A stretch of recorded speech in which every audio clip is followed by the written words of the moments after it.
presentation on learning as experience. Just a little bit about me. I've been in education for more than 40 years.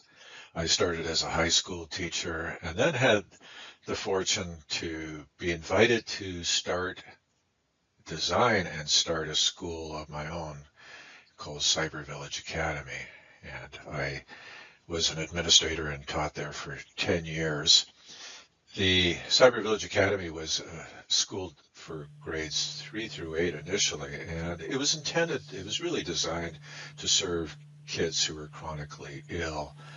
But it became a comprehensive international baccalaureate school, and it still exists today. I also co-founded Lodestar Learning together with Merck Burrs. And Lodestar is an authoring tool, so Lodestar Learning produces the authoring tool called Lodestar. And today Lodestar is used all over the world. Most recently, it was used by a number of African countries to develop e-learning resources related to infectious disease control. I also had the great fortune of being invited to the ZebraZaps engineering team. Now, ZebraZaps was an authoring tool, was architected by Dr. Michael Allen. He was the designer of Authorware, which is an enormously successful computer-based training software. And I served on that team until the release of ZebraZaps. I became the director for online learning for the Center for Online Learning for Metro State University. Once I retired from the university, I joined Redpath, a CPA firm, and was its learning and development director for 4 years until my real retirement. And then, so today I work largely with Lodestar doing training, development. I also work very closely with a company called Rivertown Communications. We're both located in Stillwater, Minnesota, and Rivertown Communications is the developer of the Inspire learning management system. Today's presentation will be about learning as experience. I'll provide examples, show you also generative AI, how, that's obviously it's developing into a very, very important tool for this type of work. I'll walk through another example of the LXD simulator prototype and then share other experiences. The experience as a word appears everywhere today. For example, XAPI is the experience API, and XAPI is a standard. It's a way of really capturing user experience and sending it to a learner record store. So XAPI, X is the experience API. And this talks about the XAPI cohort, which is a cohort that's organized around this specific technology. And it's really intended for people like us, learner experience designers. Then you've got, the word experience and learning experience platform, LXP. An example of that is, a very successful example of that is LinkedIn Learning, and tools like Degreed, which essentially enables organizations to collect and curate a whole set of resources that serve their constituencies. Just a tremendous concept. Experiences everywhere. Well, LXD was coined, Learner Experience Design was coined by Niels Fleur back in 2007, and he talks all about it, and this is Learning Experience Design, which he wrote. Now, there are a number of principles, rules related to Learner Experience Design, and what I'll do is just focus on a couple of them for this presentation. His book covers everything else in great detail, but I'd like to cover interactive is effective, and learning experiences should be, positive, personal, and profound. An example. So we've developed this technique called geolocation storytelling, and essentially, we develop software that knows its location and matches the location to content for that location. An example is Arles, France. So Arles was where Vincent van Gogh went to paint in 1888. And this software essentially guides you from location to location in Arles and tells the story of Van Gogh in that year. You know, he arrived in Arles in the spring of 1888 full of hope. He had hoped to start a school of Southern painters in Arles. This location is the location of the Yellow House. Now, the Yellow House doesn't exist; it was bombed out. But the whole geolocation storytelling takes you to this location, and describes how he shared the home with Paul Gauguin, whom he invited to Arles. And again, Van Gogh was full of hope that together with Gauguin he would found this Southern School of Painters. But in less than a year, really, hope turned to despair. And within a year, Van Gogh was hospitalized in a nearby town called Saint-Rémy. But this geolocation storytelling takes you to the location so that the experience is being there and then for this story to unfold. An example author of geolocation storytelling is Bob Melendon. Bob he's a PhD chemist. He was largely responsible for the development of the Post-it note. Art Fry, who's credited for the Post-it note, was supervised by Bob. And so Bob has developed these guided tours of historic Stillwater on the St. Croix River. And here he and his family are walking through a tour and having the story of Stillwater unfold. Another example of an experience is interactive nonfiction. So here the topic is internment of Japanese Americans.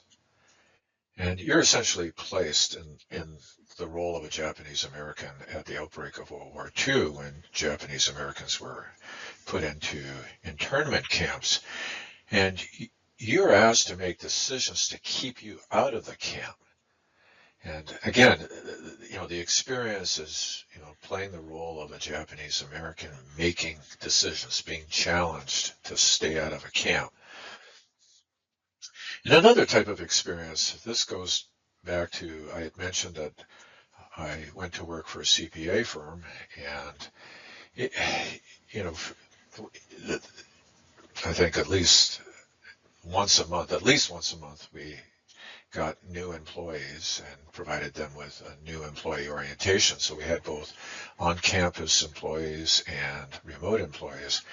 And what we decided to do, basically to foster some camaraderie and to get some teamwork going, we sent employees off into the St. Paul skyline. Now, Redpath was located, this CPA firm was located right on the edge of the Skyway system. So we sent employees out into the Skyway system, and what they were asked to do, what they were tasked to do, was to observe any architectural features, artwork, views from the bridge, and they were asked to kind of exchange their observations so that they'd be able to recall them later. Now, the on-campus employees, they physically went through the Skyway, and the remote employees got this virtualized software, so they virtually could go through the Skyway and observe the same things and share their observations. Because when it was all said and done, and by the way, each of these scenes, these are static in this presentation, but each of these scenes is 360 degrees. So you're able to move around 360 degrees and then try to figure out how to get to the next point in the Skyway. And of course, as you rotated the view, you saw views from the bridge, architectural features, and artwork. And the way we made this all happen, we just put that into software. We took a photosphere, and I'll explain what a photosphere is in a second, but basically a 360-degree panoramic view, put it into an authoring tool, and then created hotspots. So when the user clicked or selected or touched the hotspot, then a branching option would be executed. Now, this particular example is being done in Lodestar, but you can do this in a variety of software. So hotspots are matched to branching options, and essentially a branching option is just jumping you to another scene. And then once they were back into the orientation room, so again, both the remote employees and the on-campus employees would take this challenge, and basically they were presented with, shown uh, these groupings of images, and they were asked to discuss and decide which images they actually saw on the tour. And again, both remote and on campus were getting the same experience. Now, I said that these were composed of 360-degree images. Well, the way that was taken was you can essentially use an Android or an iPhone, and with specific software, like here I'm using Teleport, and the software asks you to line up this white circle with the green dot. So essentially you're shooting up and down and all around, and then the software stitches it all together in this seamless 360-degree view. Of course, we can also ask AI, artificial intelligence, to generate photospheres. And it'll generate a photosphere. Now, photospheres, when you just look at them, they appear to be really distorted because essentially they're in what's called an equirectangular projection. And until they're actually displayed in a viewer, they just look awfully distorted. But, to create experiences, I explained the use of an iPhone to create photospheres, artificial intelligence. In this example, you can use something like Blender to create 3D models and generate a photosphere. So there's just a lot of things you can do. This is really cool. So NVIDIA now has an AI. So just as you're able to go to ChatGPT and type in some text, and then get back, an image, or get back a passage of text in response.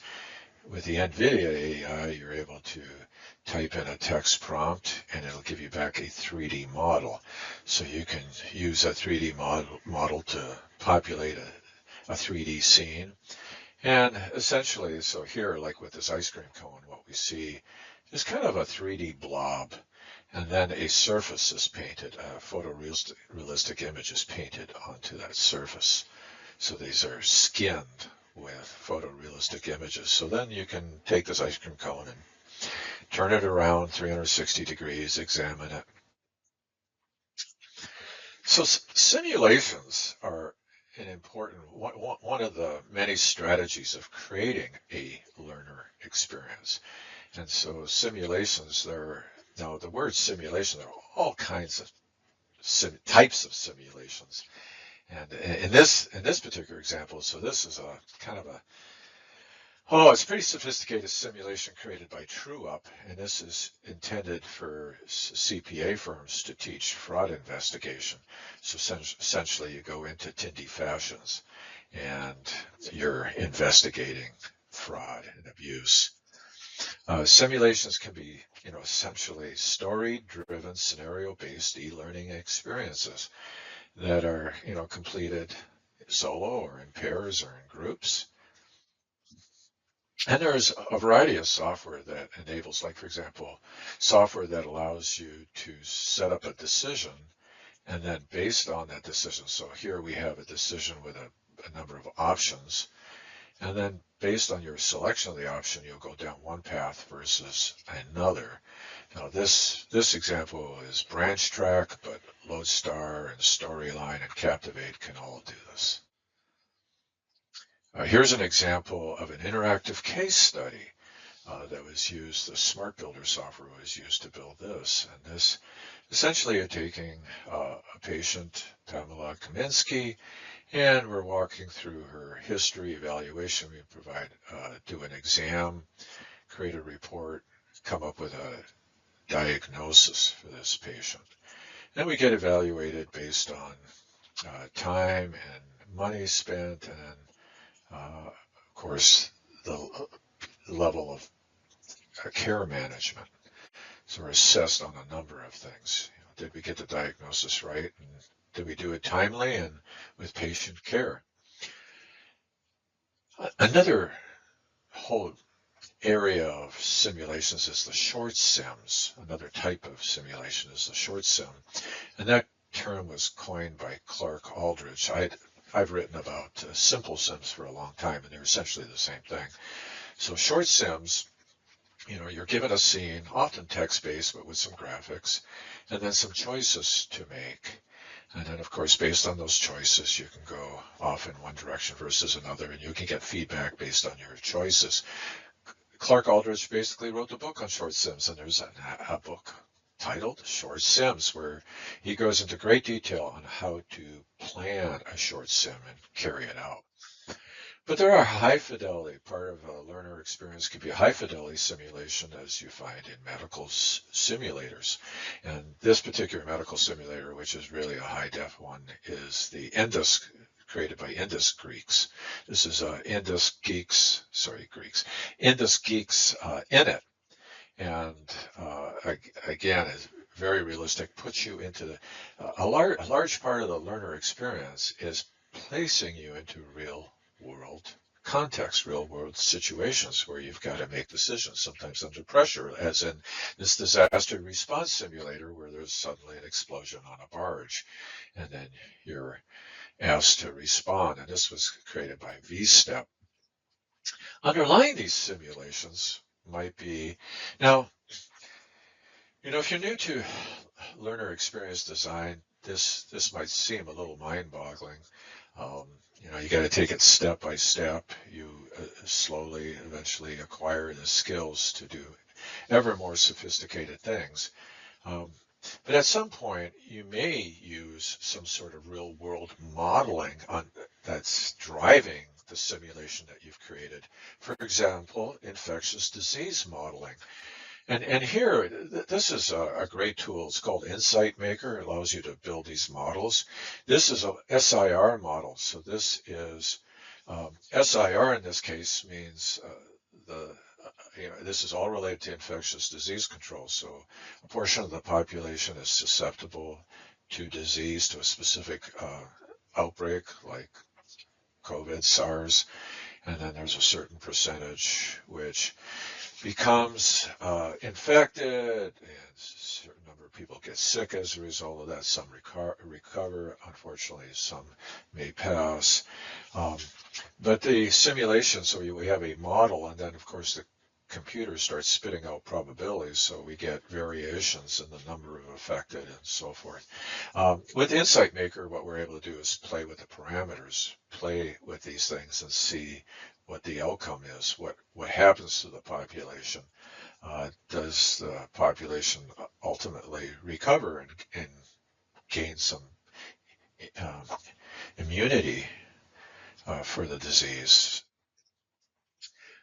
A simplified experience, this is not on the same order as real world modeling, but a very simple example is, so at the CPA firm, we had to teach new employees how to use the document management system, because the document management system basically stored everything related to related to the client based on the project. And so in this particular example, what you're asked, you're prompted to go find a document and use various techniques, and it gets ever more challenging because the techniques that you need to actually retrieve the document, they kind of get a little more difficult each time. But anyway, you do your best, you do your level best to find the document, and then you present it to this character, Hector. Now, it's a very simple thing. We type in the document ID and submit it to Hector, and Hector is either pleased because we've retrieved the right document, or he's displeased. And it's amazing the feedback we got on this one, the number of new employees who they had to beat this challenge. They were given this challenge and they had to beat it. Had to make Hector happy. A more sophisticated example is one that was created at Google, and it was the threat model Colony Defense, which is this interactive team exercise. So it's a shared experience. So the game is basically played on a web conferencing system, and multiple players are involved, and everybody's encouraged to discuss and speak up, and individuals are given roles. So as you add individuals or players, You assign them a role, for example, project owner, note taker. And the objective of this is to identify threats and reduce threats by specific actions. And obviously you have the same limits in this game as you do in real life, which is limits to time and money and so forth. And what's brilliant about this game is it's adaptive. So you tell, based on your team and what you're actually working on, you tell this game, for example, does the project collector use user data? Does your real world project collect and use user data? If so, yes, and that kind of decides, the game uses that to come up with these scenarios, these threats, which can be external security attacks or privacy breaches, product abuse, internal threats. Now, you may think, well, this is, the whole setting of that was a Martian colony. You may think, well, that has nothing to do with real world. Well, it does. All the actions are real world actions. It's just they happen to be superimposed on this, Martian setting. And Sebastian Detarding, has researched and written a lot about, gamification in these learning experiences, this element of gamification. And he says, well, the core challenge must equal the to be learned skill. So even though we have this Martian setting, the things that you do, identifying the threats, prioritizing your time, taking specific action, are the exact same things you would do in the real world situation. So how do you create these learning experiences? Authoring tools are an important part of that. I happen to be the architect of Lodestar, but there are a whole variety of tools that one can use. Some of the more popular ones today are Storyline and Captivate, Smart Builder, Lectora. So, and how can this actually be done even more efficiently than in the past? Well, that's AI. All these tools are now integrated with AI, including Lodestar. And so there's a lot that one can do. Now, in this particular example, so we wanted to basically create a lesson on building a garden fence made out of wood, but one that would kind of withstand the test of time. So provide a prompt, generate text, and AI returns text related to materials and tools and steps for building a garden fence. And then, for in terms of imagery, maybe we want an image that goes along with it, provide a prompt, and back comes an image. And, this might take several iterations. This is a particular weak part of AI. It's getting better, but you do get a lot of hokey images. Then we might want to create an assessment. So or rather in this case, what we're doing is before the assessment, we actually want to generate some speech based on the text that we provide. And so we'll go ahead and provide a text. It'll do speech synthesis, and it's darn good. Decide on the layout of your fence, including the height and length. Check local building codes and regulations. Mark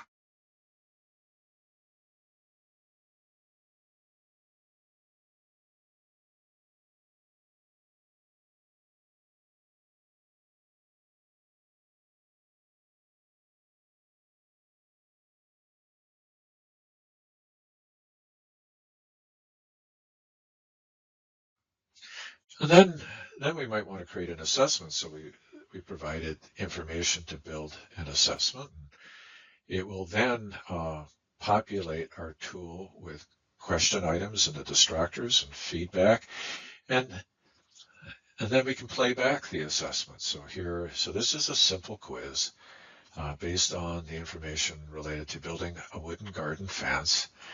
And you can see here we have the question stem and the distractors and the feedback all generated by AI. And here is the same information, but we just reskinned it with a different look and feel. Underlying all of this So we provide it with a prompt in natural language. It's kind of a fuzzy, natural language, just kind of open prompt. We say, well, we want this information, and we spell it out. But what under the hood, what the authoring tools actually asking AI to do is give back that information, though, in a machine readable format, in a schema. So we kind of give a fuzzy prompt and we get back something very precise and put into specific data buckets. So then we're able to take that information and do something with it. So here, for example, what we're able to do is we're asking it to create a decision-making scenario, not just a quiz, but set of decisions. And based on your decisions, you might go down one path or another. We're actually asking AI to generate this, and then AI, because we've given it the schema to do it, gives us this stuff back, and it all falls into our particular format just nicely. So here we go.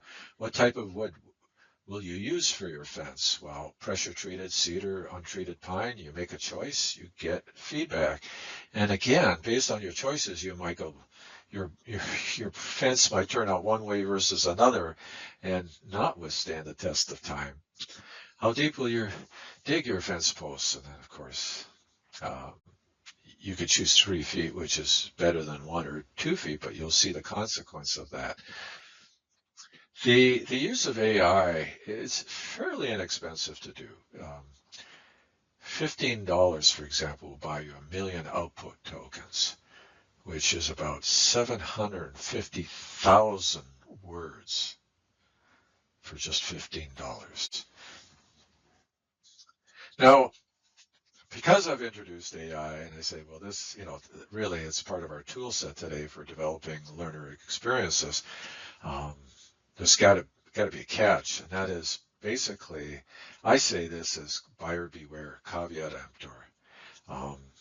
There are hallucinations, there is misinformation, there's just bad responses. In this case, my wife and I just recently traveled to southern France, and we walked the Camino Santiago, Camino Francais rather.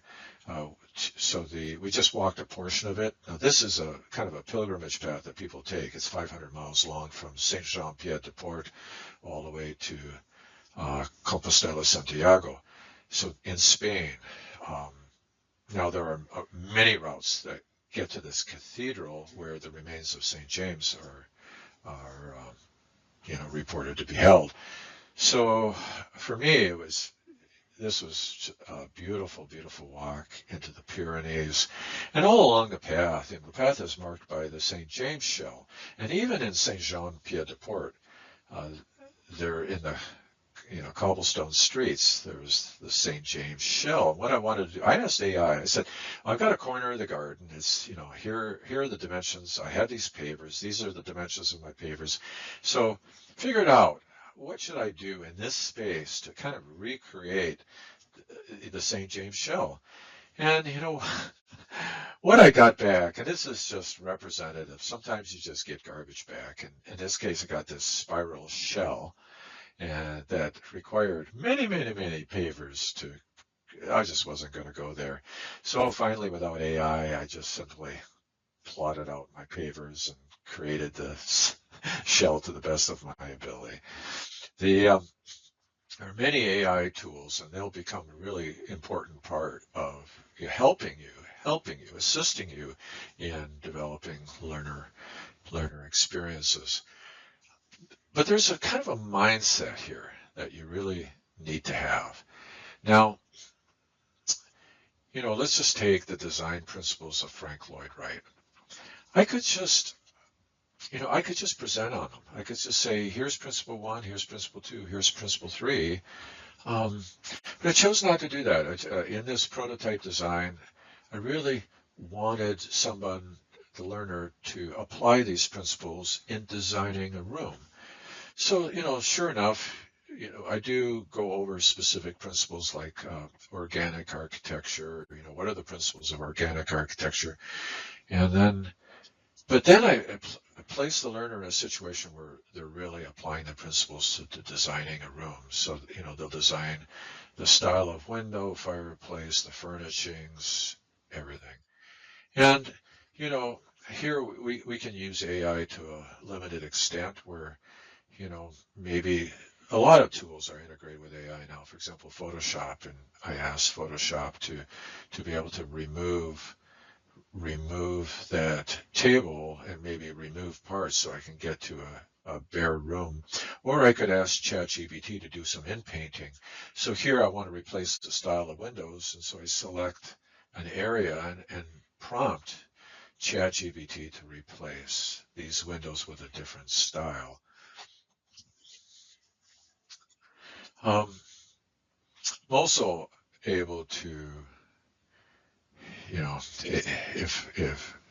if I wanted to get a kind of a first pass, even a kind of a decision-making scenario related to Frank Lloyd Wright's principles, I could provide the prompt and it would generate a scenario that might serve as a starting point.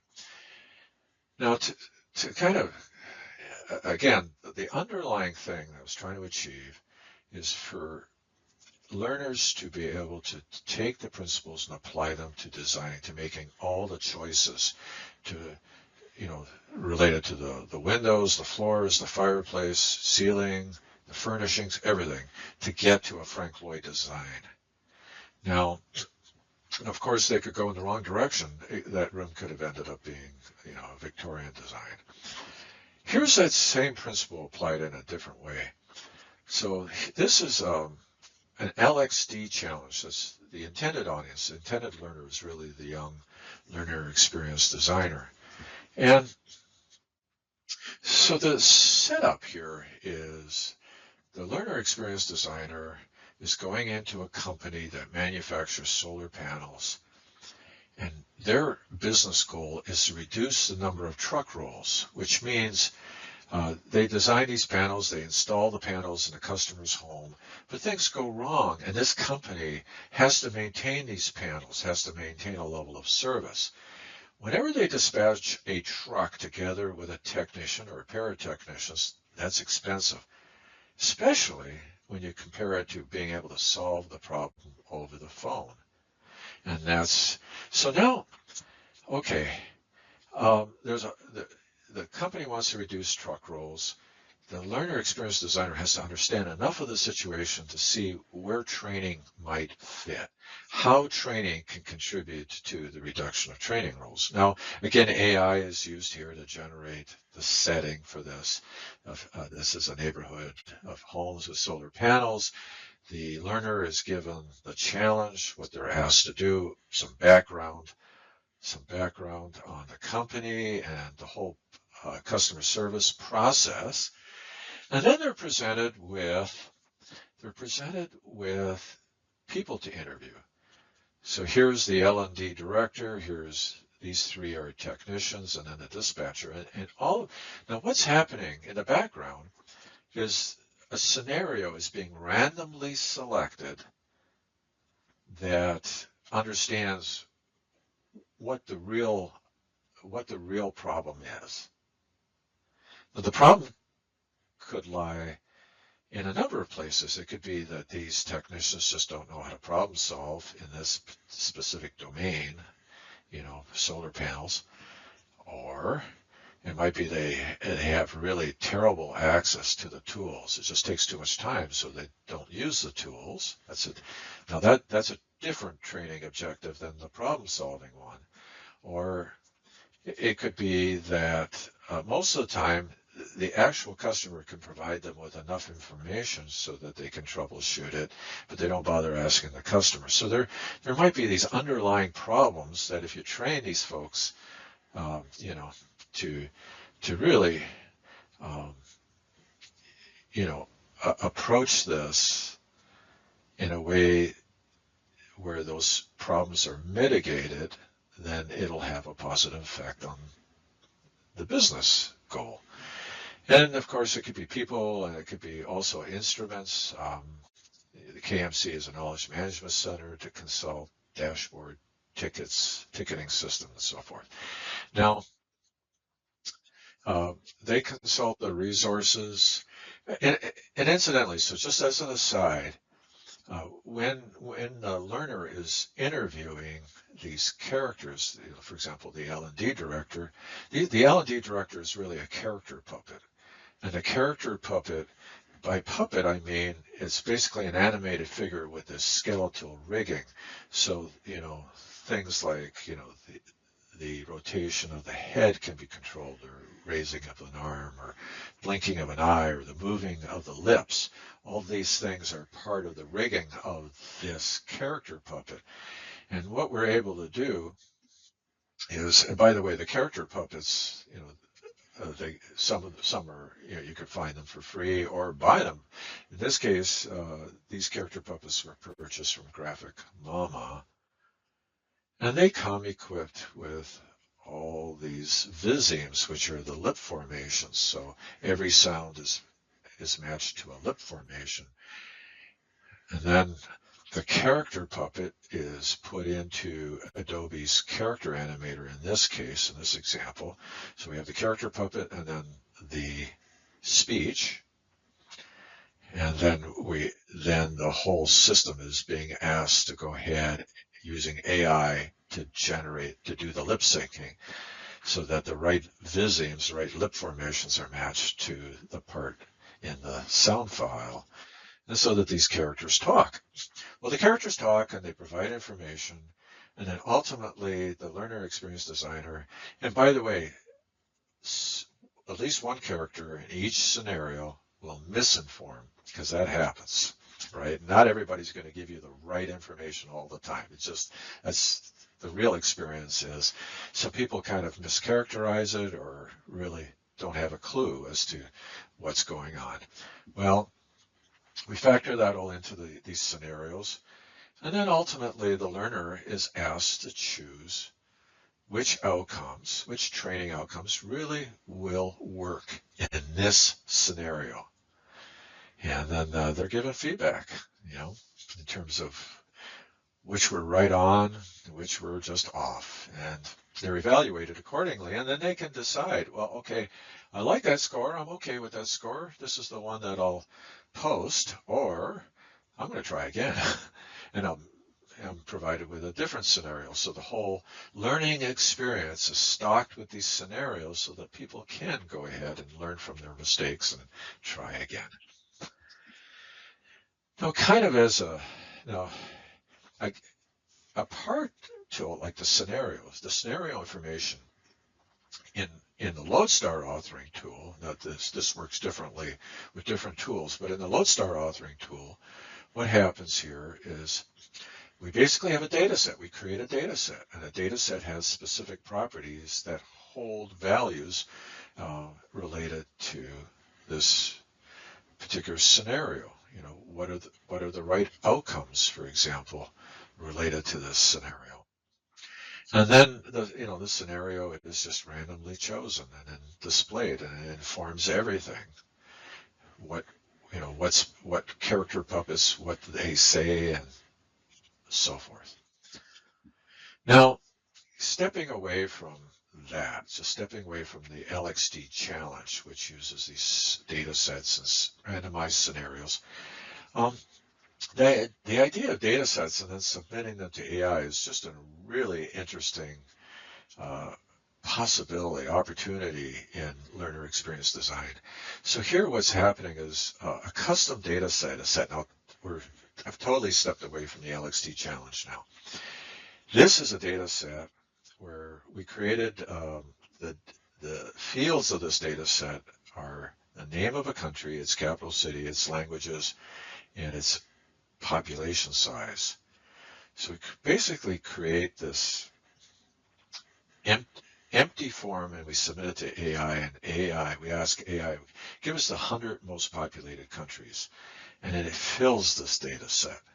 Of course, caveat emptor, you got to double check, and that might be tedious to double check to ensure its accuracy, but it does save a lot of time, because basically what you've now created is this internal database that could be used for any number of things, for scenarios, for quizzes, for whatever.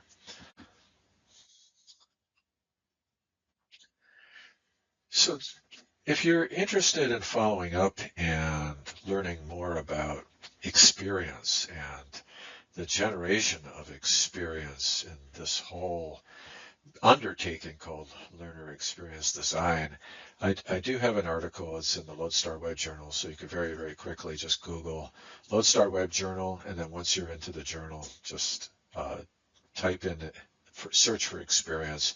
It'll come up with an article where again you can kind of go through some of these details. But that concludes today's presentation.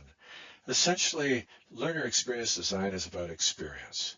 And experience is more than just simply presenting content.